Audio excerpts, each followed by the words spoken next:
Good afternoon. My name is Martin Cronin. Both as a former practitioner and a trial judge, I have become familiar with the critical work that pretrial services agencies do throughout our country. As a AUSA, I applied the 1984 federal bail and detention release statute that was interpreted in Salerno, which Professor Mason started her presentation with. As a trial judge in New Jersey, I set money bail in a system very similar to Connecticut's present system until 2017, when New Jersey transformed its system to one that more closely resembles DC's. Thereafter, I applied the Jersey system until my retirement in 2022. Now, those were challenging jobs. This afternoon, I have a relatively easy job, possibly the easiest one at this entire symposium. It's easy because I'm moderating such a distinguished and knowledgeable panel. Joining me are Leslie Cooper, Director of Pretrial Services Agency for the District of Columbia. DC Pretrial was our nation's first pretrial services agency, formed back in 1967. 3 years later, our nation's first pretrial detention statute was enacted in DC. Best practices in pretrial services closely tracks innovations developed and implemented in DC over the last 5.5 decades. Leslie will proudly share some of those innovations with us today. Although although pretrial services function started in DC, it did not end there. It is alive and well here in Connecticut. Joining us today is Michael Hines, Director of Pretrial Services with the Connecticut Judicial Branch Court Services Support Division. Mike began his career in 1989 as a bail commissioner in the Bristol Court. Over the next 36 years, Mike raised his family in Bristol and has worked his way up within the Judicial Branch CSSB to his present leadership position. Although operating within a different legal framework than DC's, the Connecticut Pretrial is a national leader in the field, being the only statewide pretrial services agency accredited by NAACP, which is the National Association of Pretrial Services Agencies. Mike will share some of the reasons why JBCSSB has earned that national acclaim. Now, Connecticut Pretrial serves the Connecticut community. A leader within that community is Corrie Betts, president of the Greater Hartford branch of the NAACP and chair of the Criminal Justice Political Action for the Connecticut State Conference of the NAACP. Corrie was born and raised here in Hartford. He continues to uplift that community through his work in substance abuse intervention at the Life Center of Connecticut and as a minister of the Glory Chapel International Cathedral. He's also an agent at Angeli's Real Estate. So my first question to the panel is, Corrie, when do you have time to go to sleep? That's a full plate. Before I ask another question, please bear with me for a few moments as I set the table, or try to do so, and share a few thoughts about what pretrial services agencies do and what they don't do. This is what they don't do. They don't decide who remains in jail while awaiting trial. They do not decide who gets released pending trial. And if a person is released, they do not decide what conditions, if any, are placed on that person's release. Who makes those decisions? Judges. Now, all those decisions are tough ones. Each of these decisions require judges to balance the societal interest in pretrial liberty and public safety.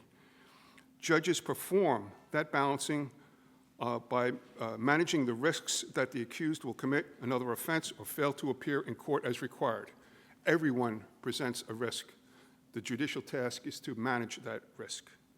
Each of these decisions must be individualized to address the unique circumstances and risks presented by the accused in their case. To make those decisions, judges need reliable information. Now, that's where pretrial services agencies really come into play. Broadly speaking, this is what pretrial services agencies do. They assist judges in making the tough decisions by providing relevant information, by monitoring compliance with release conditions, and by promoting pretrial success through recommendations of diversionary programs and support services which are subject to judicial decisions. Judges make those decisions after an adversarial hearing is conducted, wherein the accused is represented by the attorney and the state is represented by a prosecutor.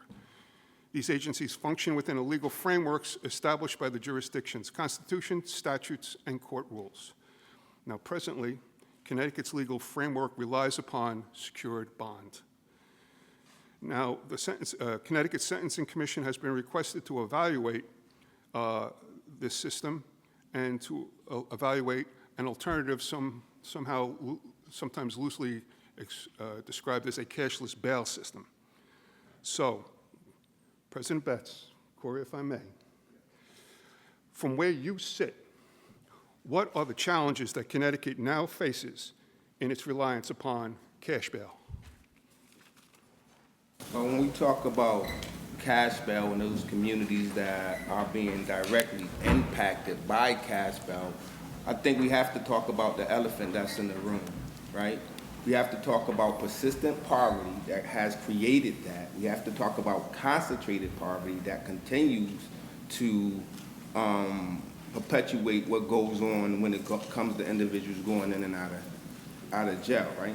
So we have to make sure that we create resources for them in this process, right? So when we talk about bail and poverty, we have to talk about why individuals are still in these facilities, because they don't have the means to getting out. So this is why it's very important to talk about it. And the majority of the individuals that's incarcerated as being held are coming from these communities that have concentrated poverty or persistent poverty within those places. And Corrie, you mentioned systemic problems within our society, but if we could just focus that to like an initial decision as to whether someone gets out of jail pending trial or they stay in pending trial. What challenges face the community in a system that relies on secured money bond? Again, if they don't have the means to getting out, right? Because now we talking about wealth gaps and things of that sort. If they don't have the means of getting out and they're impoverished, they'll continue to be in these places. So, Like, how is Connecticut pretrial addressing some of those concerns that Corrie has shared with us? Yeah, I think Corrie makes some valid points. You know, Connecticut pretrial is guided by statute, right? So the laws that are passed in Connecticut, we have to follow. You know, our primary statute requires us to ensure the appearance of people on the least restricted amount of bail, right? That will ensure their appearance in court. That may include conditions. You know, one of the things Corrie brings up are people need to have opportunities, right? Well, Connecticut is a place that we've heard from. I visited New Jersey a few times, and we've heard from Illinois, and a couple of times, I think in New Jersey and even today's presentation in Illinois, we talk about offshoots, right? What other alternatives do we have? Do we have treatment opportunities for individuals? In Connecticut, the legislature invests $60 million in some of those alternatives. We have treatment beds. You can't hear me? I'm sorry. Is this better? Okay. We have treatment beds. We have alternatives in the community. I'll talk a little bit about that as we go through, but we have adult behavioral health systems. We have Department of Mental Health and Addiction Services. We talked a lot about our diversion of our mental health individuals today. They have an unbelievable jail diversion program where in each of our courthouses, we have clinicians in the courthouse so that if somebody is in lockup, we have the ability to screen that individual and divert them away from incarceration and into a mental health treatment bed or intervention. So there's a number of different alternatives that we have. The interesting thing in Connecticut is that if you go to a state, I think the first thought, if you go to a state and you think about a prosecutor and a public defender, the prosecutor wants to lock everybody up, right? And the public defender wants everybody out. Connecticut, that's not the way it is. You know, in 2015, we were approached by the chief state's attorney about an opioid addiction issue in Connecticut.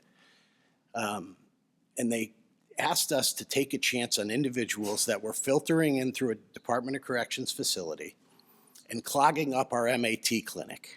And the program was called the Treatment Pathways Program. But it came from the prosecutor's office. Usually you're going to hear about that from a public defender's office. Prosecutor's Office also started a program in our largest cities, one in Hartford, the Early Screening Intervention Program. These are for people that are already out, right? But they want to make sure that even though they've been released by the police, any needs that they have are addressed. And in Connecticut, we have that in place. And I think the fact that we have a proactive state's attorney's office, a great relationship between the branch and the Department of Mental Health and Addiction Services, Public Defender's Office, Victim Services Groups, Department of Corrections. I think we do try to address that, Judge. And, you know, we're an open book, right? Like, we talked a little bit about accreditation. Mm-hmm. We're the only statewide system that went through it. We have to build 39 different standards. We go through it every 3 years. They take a look at everything.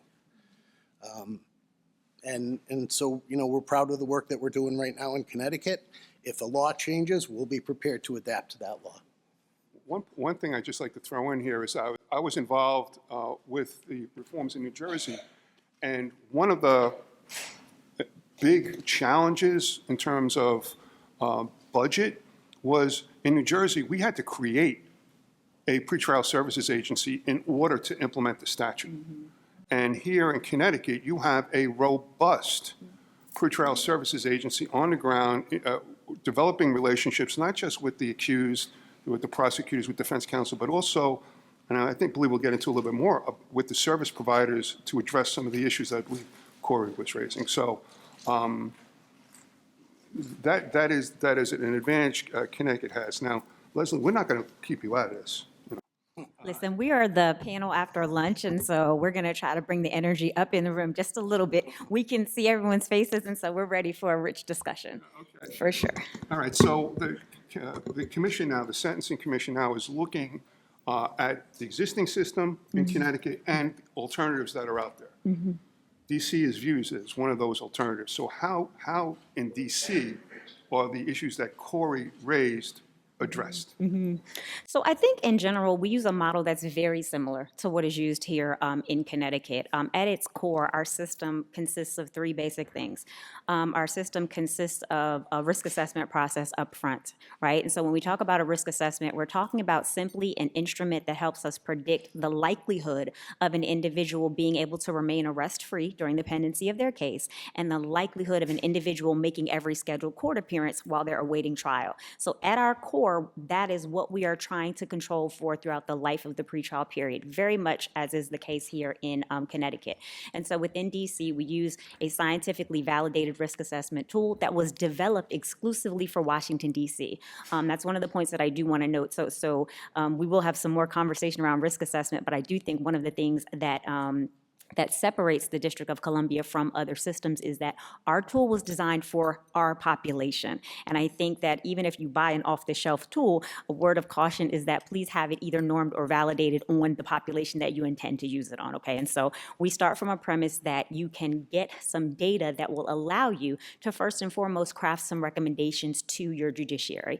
And so we start with an assessment, we make recommendations to our judiciary, and then for individuals who are assigned to us for supervision, we do much of what Mike is talking about. We provide services that are designed to mitigate the risk of pretrial misconduct, right? There are many things that might keep someone from appearing in court. There are many things that might make someone more likely to be arrested while they are awaiting trial. Our job is to figure out what those risks are and to mitigate them. And we do that in a number of ways. I think probably the biggest one that we've heard talked about in this room this afternoon is the behavioral health aspect, right? Many of the populations that come to us in need of some type of medical intervention.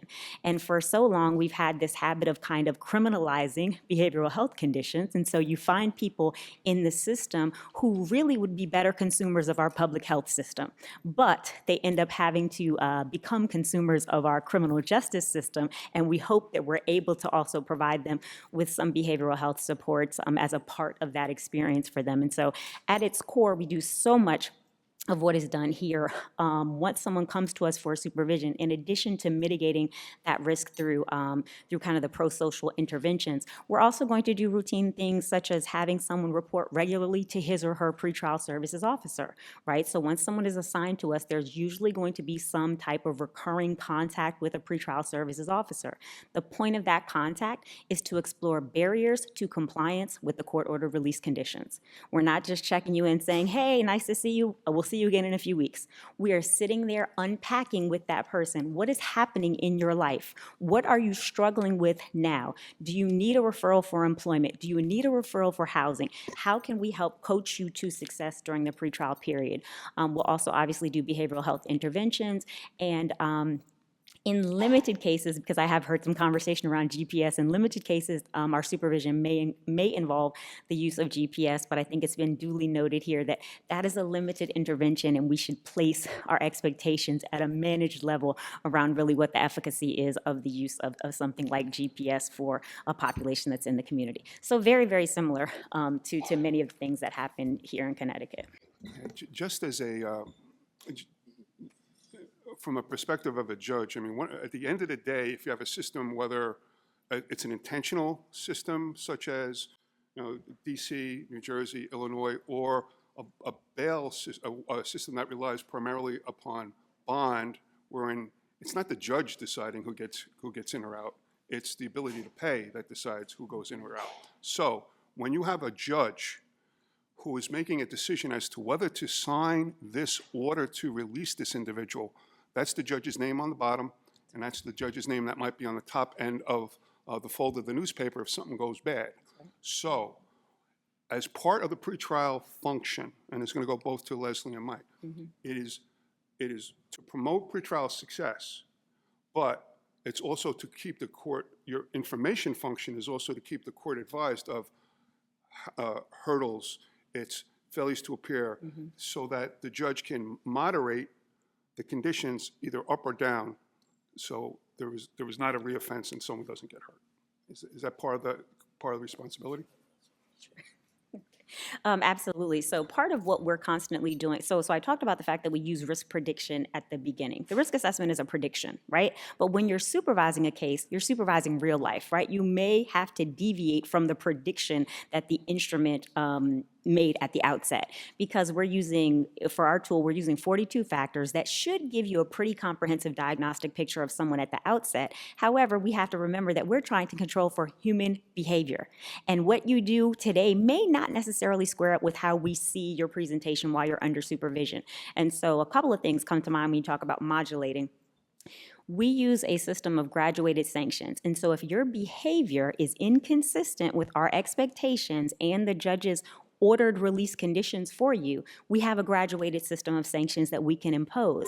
That may include taking you back before the judge to either ask for a judicial admonishment or in some cases to ask for a change in release conditions. And at its height, it may include us asking for revocation of supervision if we've determined that you're presenting a risk that is no longer acceptable for us to manage within the community. So I think that we pull the lever of the judges when that's what is necessary.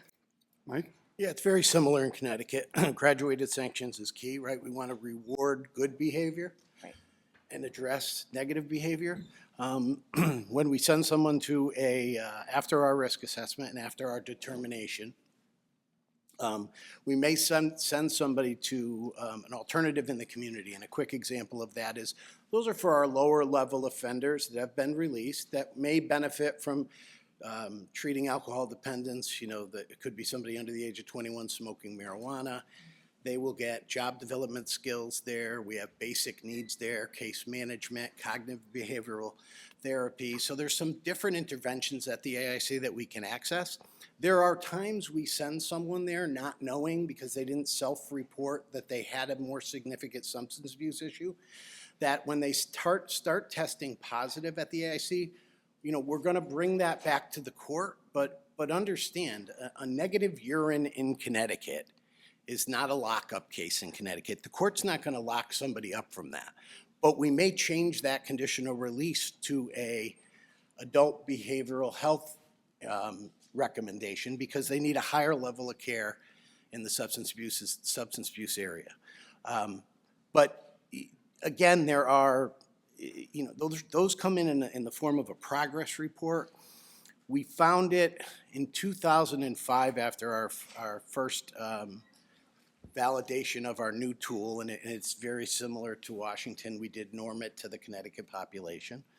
But we felt that because the legislature invests so much money in allowing us to try to treat the needs of the individuals in front of us, that we should build into our assessment what we call a decision aid. Mm-hmm. And basically it's some open-ended questions that we try to kind of dig into the person and find out, hey, what's worked and what hasn't. Benefit in Connecticut is we have what's called the Case Management Information System. It tracks all of the cases that the person has ever had. We also have a contractor data collection system. They both talk to each other.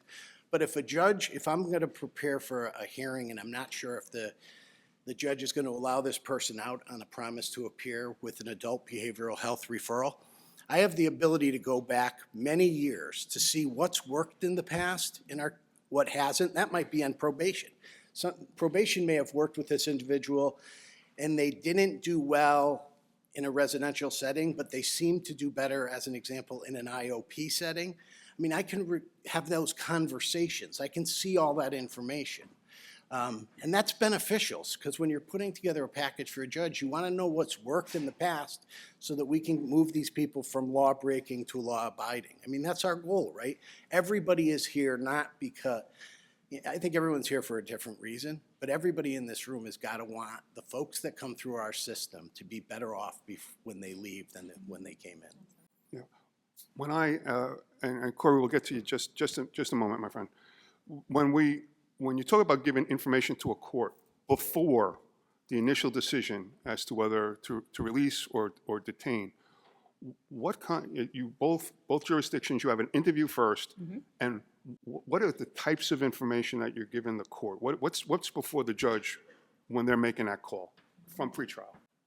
Well, we're giving them their prior criminal history. We obviously, by statute, have to weigh the nature and circumstances of the offense, right? Possession of narcotics with intent to sell is in possession with intent to sell, right? Mm-hmm. Somebody could have 1,500 bags, somebody have 15 bags.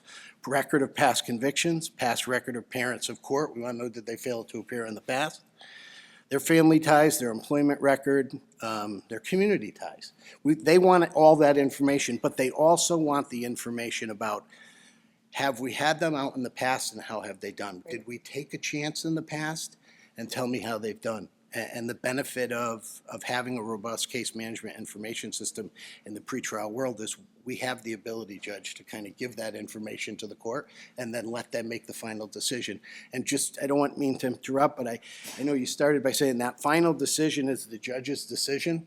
75% of the recommendations that are made during the day to the court are adhered to. So 75% of our recommendations, the court sets those conditions or that bond that we're recommending. Right, and when we hear discussions, and they're very relevant and important discussions about judicial discretion, by that statistic you just gave, that is evidence that there is judicial discretion with a functioning pretrial services agency, because 25% of the time judges either go up higher than your recommendation or go below, and that's because at the end of the day the judge has to make that call. Leslie? So, yeah, everything that Mike said, I'll add that our pretrial services report as well includes drug history information. So any drug history, either from a specimen that we obtain on the day of lockup, a voluntary specimen that we obtain on the day of lockup. In addition to the criminal history, we also will provide the status of any open warrants that an individual may have. And for certain cases, and depending upon the age of the individual that will be before the court, we will also go back and look at the juvenile history. For us, we understand that significant juvenile justice history can be an indicator of someone's adult risk. And so for certain cases, and depending upon the age of the defendant, we'll also add that. And our pretrial services report does go not only to the judge, it goes also to the prosecutor and to the defense attorney. So everyone has that level of transparency when we're walking into court. Everyone has that information, and it is no mystery what the judge is using when an individual appears in court. we are also present in court so that if there is a need for clarification of any of the information that is involved in the pretrial services report, we can make oral representation for clarity. Right, and so in this kind of system, we'll refer to it as an intentional in or out decision-making framework. And there has to be an underlying framework, which would be, if it was going to be a change, there would be an amendment of the Constitution to permit it. And then the details, I think Mr. Day referred to the devil in the details of what presumptions would apply, how you look at recommendations. That's a change in the system, Corrie, all right? Now, do you see any opportunities for a positive change from that type of change? Or? Absolutely. And to Leslie's point, as far as everybody having that information that's needed when it's coming to bail, right? And I think I mentioned this to you guys before. I can remember having a conversation with a judge, and she was like, Corrie, I don't like putting people in jail. I'm like, what are you talking about, Judge? It's your job. She was like, no, all I get is what's on black and white, right? And she says the PSI doesn't even tell a story sometimes. So a lot of times you don't know how individuals have gotten to where they are. So she says it's good to know where individuals come from when, you know, I have to make these decisions on their lives. And a lot of times I don't believe judges or prosecutors or whoever else is a part of that decision knows exactly what individuals have occurred in their lives. So Right, I think it's very important. I'm sorry, you're good? Yeah, part of the inquiry that the Sentencing Commission is making now is if there is going to be a change in the framework, what would it be? Now, when we're talking about, and this is not cookie cutter. I mean, Illinois does it differently. Jersey always does things differently, but Jersey does things differently. You know, there's no one way to do it. I'm going to give you an example, and we can talk about it in a sec, is that Leslie and Mike have systems where their pretrial services officers interview everyone before they submit a report to the court, right? In Jersey, we did a different system. We used the Arnold public safety assessment, where basically there's a fingerprint roll, and that pulls up all your administrative information, convictions, failures to appear, things that are in official court records. Instantaneously, it's a front-loaded system in this sense, is that once that scan comes in, a score is run, FDA, failure to appear, new criminal activity, whether there's a flag for violence. That score can be considered and is considered by police officers in the station in making their charging decisions. And so there is an early, when you're looking at someone's arrested, when are there opportunities for release, all right? Because in New Jersey, everything has to be approved by the prosecutor and probable cause has to be found by the judge. But the initial decision as to whether to go under a complaint summons, where you're out, or a complaint warrant is very important. The earlier that is made, goes there. When we talk about this entire, so does that mean the information that you get during your interviews doesn't get in front of the judge when the judge makes the detention call? Absolutely not.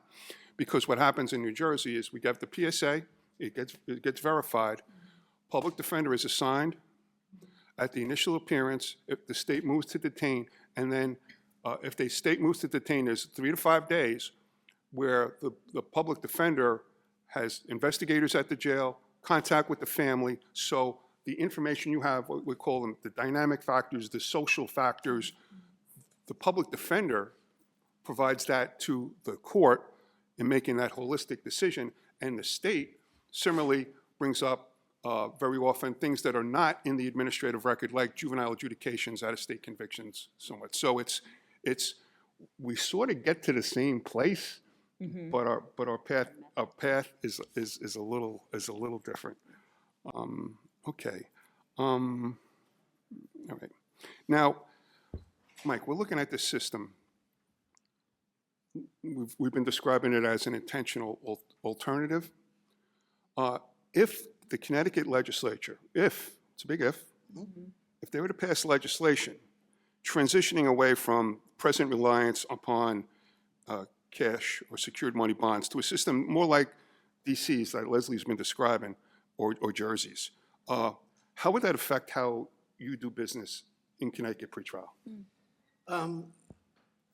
Judge, we'd be ready to adapt to any legislative changes. I think that's the easiest way to explain it. I think we are very fortunate in Connecticut. We are unlike New Jersey was. It sounds a little bit unlike Illinois as well. We have a pretrial system already in place that seems to be functioning pretty well. I would see the number, presently we have about 7,200 people out under pretrial supervision, variety of different conditions. Some are administrative, some are actively monitoring, coming into our office, drug testing. So I can see the number of supervision cases increasing. Obviously, depending on what that legislation looks like, we may not have as many interviews because we may not have as many that would be the way we're operating presently. But I can tell you that in my opinion, it would be a fairly smooth pickup for pretrial services because I think we're already established. We already have done, as we talk, Leslie's talking about how common we are in the two systems, right? So if we both look the same, you don't have to build something from the ground floor in Connecticut if that happened. I'm not taking a position either way on it, Judge. I'm just telling you that if it was happening, I can see our pretrial supervision cases increasing and probably about the same amount of assessments would be done. Leslie, one word. What's the difference between Connecticut and DC? Money. Money. So we have so many things in common. Probably the biggest piece that I'll highlight in terms of a difference between our two systems is the fact that we do not recommend money. So pretrial services is never going to recommend money from a legislative kind of and statutory kind of framework. I do want to reiterate that money bail is not illegal in DC. It is absolutely legal in DC. What we have, so in 1992, our council passed legislation, and it was really in the wake of Salerno, which we talked about just now. It was also in the wake of some rising crime trends. We passed kind of landmark legislation in 1992 that did two things. First, it introduced our preventive detention provisions, but probably more germane to this conversation is that it introduced an express prohibition on the use of money to control for public safety. Right? So I said we have two things that we're controlling for, public safety and a court appearance. You can still in DC use money to control for court appearance. You cannot use money to control for public safety. I hope that makes perfect sense to everyone because I don't think we need to have a conversation around the fact that you can be very wealthy and very risky all at the same time. And likewise, you can be poor and very low risk. Right? So money should never really have a place in the conversation when you're talking about controlling for public safety. It does have an appropriate place when you're talking about Burr who wants to run and jump bail all the time, right? So that's when money comes into the conversation when you're trying to secure someone's appearance. And so in DC, you cannot use money. In the very limited instances when it does come into play in a case in DC, it's always going to be raised by the prosecutor. It's never going to be raised by pretrial services. Sometimes it's used tactically by a defense attorney where someone picks up a secondary case and they want to get credit for time served on a first case, but more likely than not, you're going to hear it relatively limited use will be raised by a prosecutor in a flight risk case. So that's really the primary difference. Okay, I want to respond to a few there weren't questions, it was raised eyebrows I saw in the audience when Leslie was talking about in certain appropriate circumstances, based upon noncompliance with conditions, pretrial services would advise a court that there perhaps is no conditions of release that will reasonably assure the appearance of the defendant or the safety of the community. Mm-hmm. That is critically important because of the following. If you're looking to have a system where judges are making intentional calls about whether someone can be safely released, we need information from reliable sources. Pretrial is reliable. We're not strictly predicting future behavior as you would for an initial detention hearing. What we're doing here is that we're now looking at, all right, how you've been released on conditions. You've given us your word you're going to follow the conditions. we have reliable information from a court officer that you're not doing that, how does that focus into the decision as to the second net? Let me talk about the second net. People are talking about the initial detention net. What offenses are eligible for a prosecutor motion for detention? That's another 2-hour conversation, and we're not going to get into. But that's a conversation, all right, and a legitimate one. There's a secondary net. And in all jurisdictions that I'm familiar with, that secondary net is wider and broader than the initial net. Because from the perspective of a judge, is that you have got, the defendant, presumption of release, you have a right to release, you have been released, but your release was conditional. And now there is reliable evidence that there has been a violation of conditions. So the offenses, you may have an offense that may not be a detention eligible offense, but it was a felony and you do violate the release conditions, then that could support a secondary detention discussion. So, I mean, I'm sure that was a robust discussion in DC and it's ongoing. I want to touch upon one thing. I'm going off script a little here, so watch out, all right? It's responding to a question posed by one of our colleagues in the ACLU about implicit bias and what is the response to implicit bias? It could be political in the appointment of judges. It could be training. But what I'm going to suggest to you is that if you go towards an intentional in-out decision-making process where you have a due process compliant hearing, you have a third check against implicit bias. Because my understanding, once again, economics major, Rutgers College, I'm not a social scientist, but that implicit bias flourishes in your fight and flight, they call them the system one, and a check upon implicit bias is called a cognitive override, where you have to make an intentional decision. So if you are a white judge and there is a black defendant before you, which I sat in Newark for God knows how long, it always happened, whatever biases I hold within me, and which I recognize that there are, there was a check on that because of the system that I was working under, where I had to make an intentional decision based upon the facts and circumstances of that person in that case. So I just wanted to throw that out there. Do you see any validity in that in what happens in DC, or no? Well, I want to speak to that because I think it's very important, right? Because when we start talking about structures and systems again, right? Policies that have been created for you to have made those decisions, right? If there's no policies in place and they're not being implemented, then that explicit bias goes right out the window. So I think reinforcing those policies that are supposed to come into play to making sure that those implicit. Yeah. No one can control what the individual judge can do, but the system can make, on the exercise of judicial discretion, the judge got to jump through a couple hoops. And the individualized decision is one of them, I think. Mike, any thoughts? No, I think what I'd like to talk about, though, is that it is so important, right? It's important, I think, for Leslie and I in our risk assessment tools. We want to look at them, right? The Urban Institute was brought in by the Sentencing Commission to take a look at it. In 2017, they brought out a report, made some recommendations. Those recommendations were ones that we were kind of already following. That continue to look at your risk assessment. Every time you do, make sure that there's no bias in that tool. That was done not only in 2003 when we did our first validation of our tool, but it was also done in 2015, and it was recently done again. And one of the things that the branch has always been willing to do, and I think one of the reasons that we're called on so often, is because we do have a robust data system. So we have cooperated each and every time with, we have a pending MOU right now with Dr. Ross and Dr. Figueroa from UCONN. They're going to take a look at it. Judge Cronin mentioned what the Sentencing Commission is doing.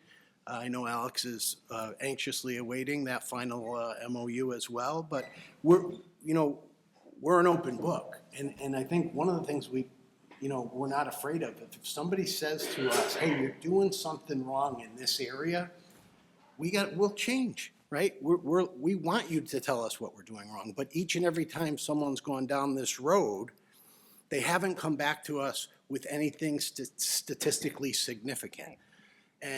But that doesn't mean we stop looking. Like, we've got to look the next time we go out. One of our concerns was in this study was those 3 years of COVID, right? We just didn't have as robust a sample as we've had the last couple of years. So instead of waiting 10 more years, we'll do another revalidation in 5 years.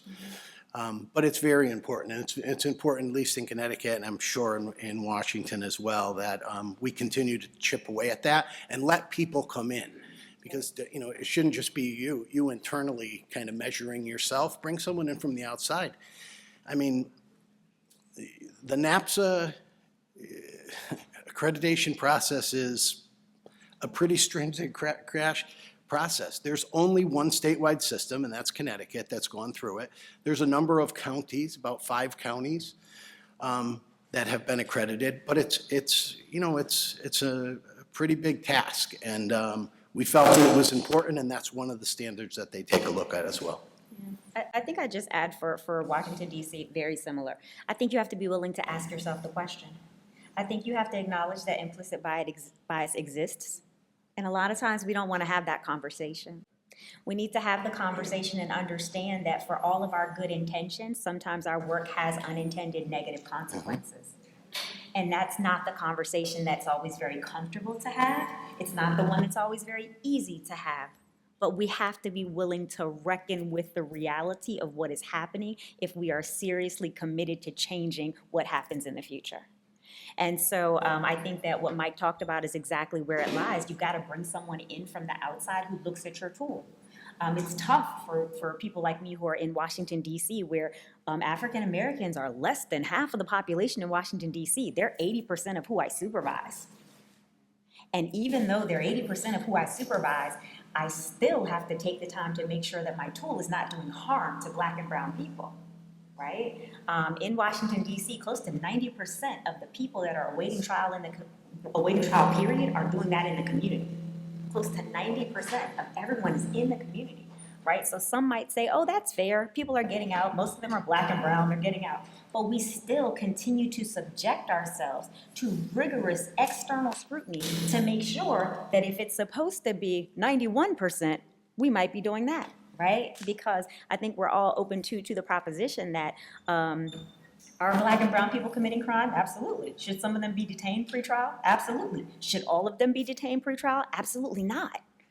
That's the work that needs to be done to ensure that your system is functioning fairly from an operational standpoint. And then when you get to the implicit bias of the human decision-making piece, you've got to be willing to wrestle with that as well.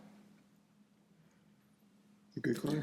You know, I got a lot to say, but I'm gonna keep my cool. But I have to speak to, especially in Connecticut, right? And we have to talk about Connecticut because this is where we at. In Connecticut, there's 883 census tracts throughout the state of Connecticut. 64 is considered concentrated poverty. So if we're not talking about eradicating those, and I was on a panel a few weeks ago, and it was a map of individuals who were incarcerated, and all those individuals who were incarcerated, it reflected where those communities of concentrated poverty is. So if we're not talking about bringing resources to those communities, we're going to continue to having these conversations. Indeed. Okay. Indeed. Indeed. All right, I'm going to go sideways a little bit back. I'm going to return to Professor Mason, who I was so happy to see that was going to speak here because, you know, as a lawyer, to be following the scholarship of Sandra Mason, it's an honor. Because in this field, she's a star. And I'm going to read to you a quote which influenced the New Jersey judiciary, and I'm going to throw it out here to my colleagues here and see where they take it. All right? All right, Professor Mason wrote a very influential article, Bias In, Bias Out, 128, Yale Law Journal, 2210. In that article, she observed that criticisms of risk tools, risk assessment instruments, ignore the real source of the problem, the nature of prediction itself. All predictions function like a mirror. Its premise is that we can learn from the past because and here are the big two words, absent intervention, the future will repeat itself. Individual traits that correlate with crime in the past will correlate with crime in the future. By holding this mirror to our racially unequal past, Professor Mason suggests that these tools have the potential to inform interventions addressing historical inequities. Are those nice words, or are they Awesome. or they, Awesome.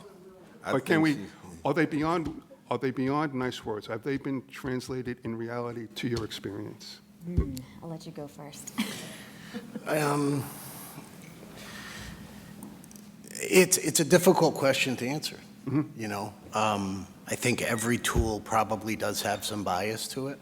I think there are statutory requirements that we're required to follow, and we have to follow those, and we have to measure those. We're never in a position that we can't do better, and that's one of the reasons that we just had that prior conversation about bringing people in and telling us, how do we get around this issue? So I think that, you know, it's kind of an case-by-case basis, Judge, and it is a very difficult question to answer. Well, I think if you take as a premise, and I think it's empirically validated, that persons of color are disproportionately to their, you know, their membership in the general population, they're disproportionately, and Professor Mason talked about it, disproportionately within the pretrial detention population. So if you go to a intentional risk tool, and it appears across the board that if you go to a risk tools, Connecticut, DC, Jersey, that the detention population decreases after implementation for a year or so. And therefore, those who are disproportionate, if black males are disproportionately within the population, they also benefit, sort of a reverse kind of way to look at it, they benefit from the reduction in the population. And therefore, it's sort of a backwards way to address the larger issue of disparate treatment. Also, in Jersey, while there was reductions in the length of time that people were in jail after the reform, as before the reform, it decreased for everyone. African American males benefited slightly more, and so it's not going to be. The statistics don't show an overwhelming change of forever, but little victories. Well, little victories matter, Yeah. you know, and I think if we continue to move in that direction, then we're making progress, which is a good thing, but I'm sure it's very similar in Washington. Now, and when we talk about, Professor Mason mentioned the mirror, do the interventions that you were talking about for substance abuse and counseling, is that an application of it, or am I misreading that? No, I think it is an application of it, and I think that it's important to know that those folks that we recommend those types of condition to are usually a little more risky, a little more needy, and the interesting thing is, those individuals that we send to those individuals we send to those interventions in the pretrial world, and I believe in the probation world as well, do better. So that's got to say something, right? So the money that we spend to keep them out of jail, everybody that we interview out of jail, is a cost-effective way of supervising somebody in the pretrial world. So any last thoughts before we open it to questions? I'll say this, in my house I have a mirror. On one side, it zooms in really closely on my face. The other side, it zooms out a little bit, gives me a broader perspective. I think if we're really going to talk about that mirror, we need to look at the broader perspective side. And I think we need to understand that there is a role for the criminal justice system to play in meeting some of the needs that cause people to land in the criminal justice system. But there's a whole safety net that has been missed when someone crosses into the criminal justice system. And so the mirror, absolutely, but we need to be careful about where the mirror is focused and pointed. The criminal justice system, by the time the person gets to us, we have failed that person. That's right. And we should not expect the criminal justice system to be the fix to a problem that we all sat back and watched occur. So we can do our part, but I think we need to, if we're talking about system-wide change, the mirror's got to zoom out just a bit and look at the other systems that might have contributed to someone landing on our doorstep. So I think the mirror is a wonderful analogy. It's a beautiful analogy. We need to make sure we're looking at the right side of the mirror. So it's a very.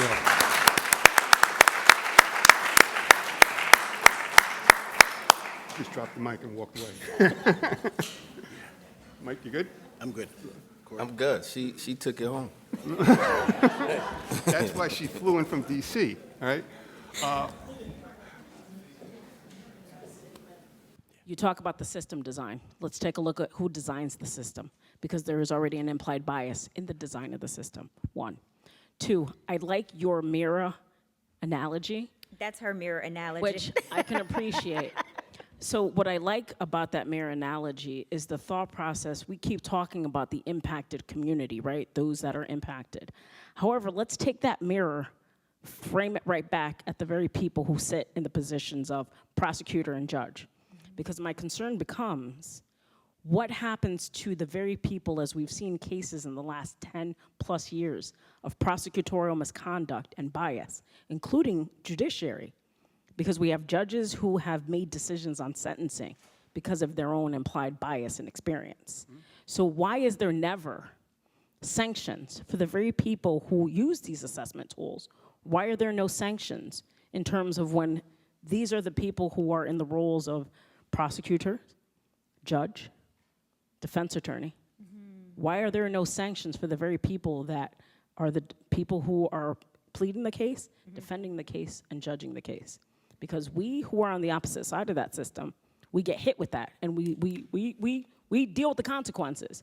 However, I have yet to see, as someone who's justice impacted, you very rarely do you hear anything in terms of the ethics and compliance aspect of those who sit on the other side of that bench and on that chair. So I'm just wondering, where are we with that? Well, one of the Don't let the judge answer that. a similar question was raised when we were at the New Haven community meeting with Ray Boyd. The direct answer to the question is that there are a lot of problems with the criminal justice system. Okay, and we live in a system and in a country of due process for the accused, for the judges, for the prosecutors, for everybody. It has to go down. It has to be based upon a record that's developed. What is troubling for me? It's not troubling. It's a concern of mine. Is that when we begin talking about these issues that matter, I think we have to focus upon limiting the expectations of what folks think can be accomplished by changing this part of the system. This part of the system is the initial decision as to who stays in and who goes out. It is how to monitor them while they're on probation.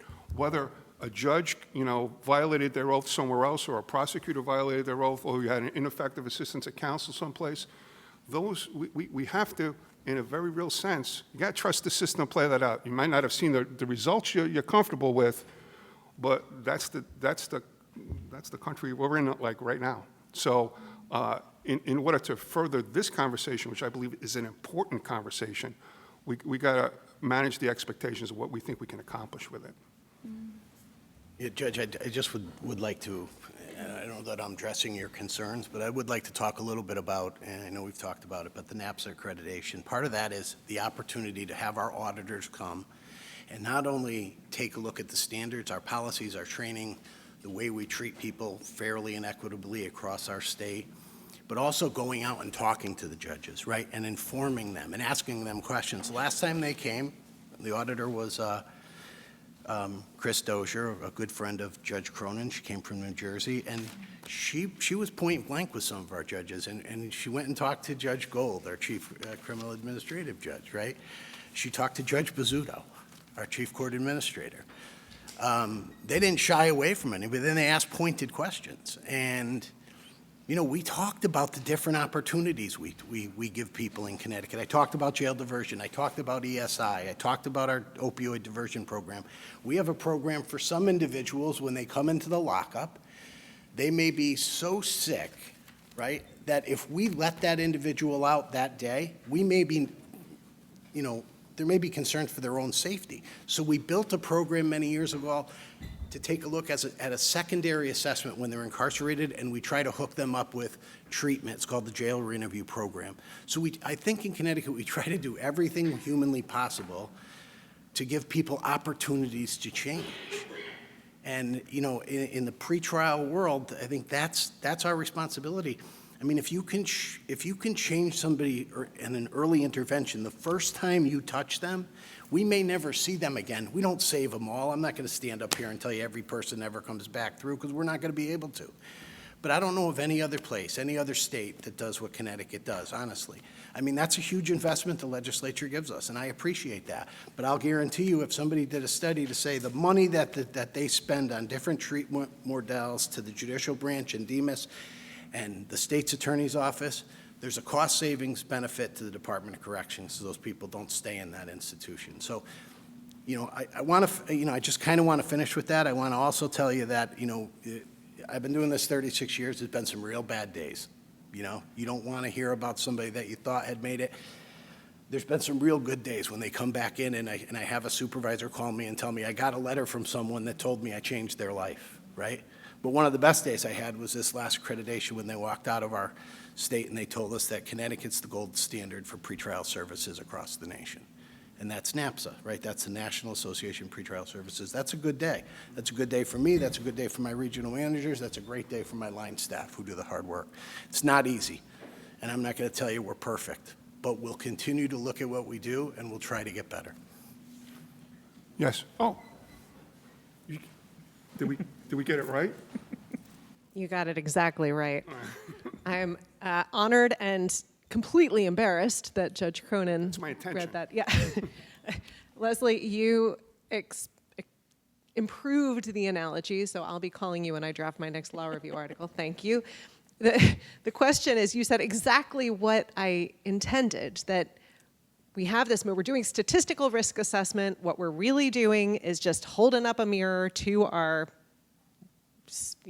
deeply structurally unequal past, and we're going to see exactly the same kind of inequalities in our risk projections that already exist, absent intervention. And so we can use this mirror, we can look in the zoom out side of the mirror, and lo and behold, see the risk patterns which are concentrated in those ultra incarcerated neighborhoods in Hartford and elsewhere around the country. And instead of just treating that risk as inevitable and permanent, where the only solution is to lock risky people up, we can try to intervene in order to change the patterns so that we don't see that in the mirror anymore. But so the question is, from where I sit in academia, the empirical evidence about the efficacy of our various pretrial interventions is just inconclusive at best. Sure. And I'm wondering, aside from a handful of high-quality RCTs and natural experiments and super complex, sophisticated regressions that I put up there, are you guys aware of recent, really robust evidence that you felt thrilled by? And in the absence of that, just from your own personal experience, what do you think is really helpful? What do you think works? I don't know that there's anything out there. I mean, even in the NAACP NIC space, right, there are very few evidence-based kind of industry standard practices for pretrial. And so I think this comes in much smaller kind of doses and smaller kind of bites. And I think that we have to look at the jurisdictions where we're getting the outcomes that we want. And then we take a look at, well, wait, what are they doing in terms of intervention? So I don't know. I feel like I've said so much here. I don't know if I said that in Washington, D.C., 90% of the people are making all their scheduled scheduled court appearances, 90% of the people are remaining arrest-free, and of our entire population, less than 1% is getting rearrested on a dangerous or violent crime. That says to me something that we're doing is working. And what we're trying to do is very closely map the interventions back to the originally assessed risk. So that's the work that we're doing now. And so we have leaned very heavily into the behavioral health space because that's where we're really seeing the biggest returns on our investment, right? So we do things around housing, we do things around employment, and I think that moves the needle a little bit, but I don't think those are necessarily the things that are driving the criminal behavior that we're seeing. What we do know is that it's probably more in that behavioral health space. And so I'm hoping that someone will come in and get interested enough in DC to come in and do that type of research and evaluation around whether you can create that connection between some of what we're doing and the outcomes that we're seeing. But I really think it lives in that behavioral health space. I think that's the piece that is hardest to kind of gauge and kind of hardest to kind of create that causal connection answer. I think that's really what it is. I wish I had a really good answer for that, but I think that's as close as I can get. So the negative, it could be viewed as the negative information, that there's nothing really strong that this works. Yeah.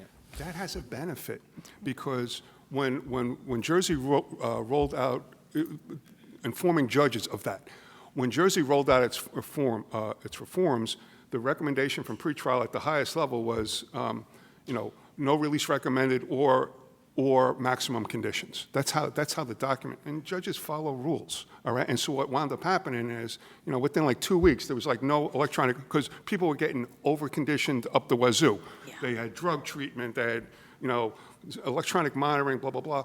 And Leslie and Mike know this very well, the old risk principle, that sometimes if you over-condition people, you increase the likelihood of failure. That's right. And some of them for technical violations. So, that negative information, for lack of a better term, can have a positive outcome in how pretrial services officers make their recommendations. Did I step on you too much, Mike? No, I think you make a valid point. I mean, the last thing we want to do is, we talked about the graduated sanctions, right? We send someone to the AIC, we finally get him a job, right? Well, I want to come back to the court now, and if the goal of the judge at that point was the person owed $5,000 restitution, he hadn't worked in a while, he was downstairs watching Cheetos, playing Frito games, or playing video games, and smoking a joint, right? We want to get that kid back into society. We want to figure him out. And so once we get him the job, what am I going to, if his biggest issue was employment, I want to keep him employed. I mean, I got to address the other issues, okay? But I want to keep him employed, so I'm not going to make him go 5 times a week to an AIC so he's got to miss his job. That's right. Because when you first start your job, right, if you miss a couple of days, there's 30 people behind you waiting for that same job. And if the job is what's going to get him back on this, or him or her on the right track, all right, let's get them there and keep them moving. And, I mean, it seems to be what's working here. So that's our hope.